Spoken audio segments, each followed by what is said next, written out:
This is a video to show you the two different styles of bucket seats originally used by Jaguar for their early Series 1 3.8 cars.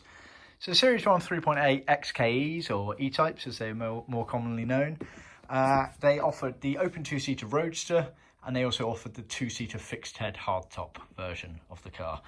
For those cars, they had two different versions of bucket seats, as you can see here. On the left, in grey, smooth leather, we have the fixed head version, so that's for the hardtop car. And the main identifying factor is this very fat, wide backrest at the top here. Whereas on the open two-seater Roadster, which we've done in cinnamon, which is an antique colour, you can just about make out the sort of black mottled effect going through it there. Much pointier backrest. That's really the only differences between the bucket seats there, but obviously it makes a huge difference to the seat frame, seat covers and the seat foam in that area. Everything else on the seats is identical, if not extremely similar, so just bear that in mind. Now, something else to bear in mind, just to confuse matters, was it is not uncommon at all to have seen cars leaving the original Jaguar production line fitted with the other seat. So basically the fixed head cars, quite a few of them left with the pointy Roadster seats. However, you would never get a Roadster with the wider backed fixed head seats. The reason being, the Roadster seat had to be pointier to allow the hood frame metalwork to go past it without colliding with it when you're erecting or putting back down the soft top convertible hood. Obviously, the fixed head did not have a hood, it had a hard top, so you didn't have that problem.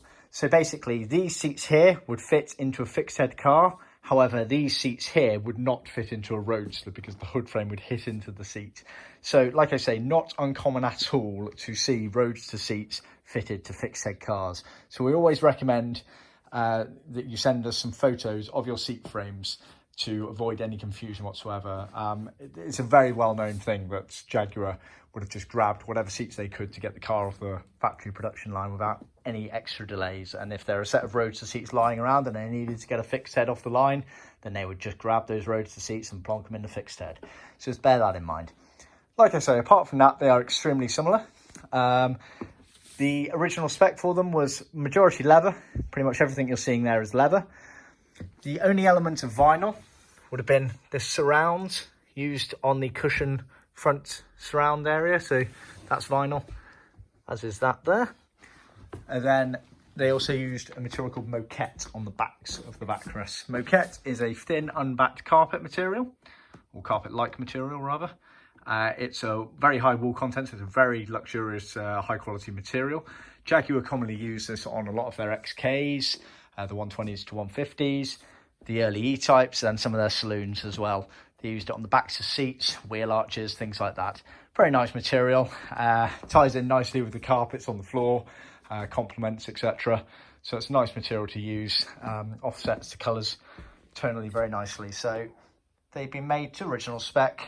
The grey ones are going over to Australia, and they're actually for very early fixed head. I think it's one of the first right-hand drive flat floor fixed heads that left the production line.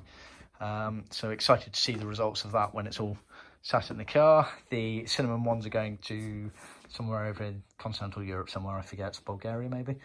And they're going obviously in a Roadster car on those ones there, but look very nice. So yeah, that's the main differences between the fixed heads and the Roadsters. Like I say, not uncommon at all to see the Roadster seats fitted to a hardtop fixed head car, so just bear that in mind. Obviously, if you or your trimmer isn't quite sure how to trim these seats, then just let us know. We have years worth of experience doing these. Our seat covers and patterns are tried and tested, as you can see here. So these are the sorts of results that you should be achieving, either yourself or a professional trimmer. So if they're not, then just take some photos, send us an email, we can help you out. See our website for more details.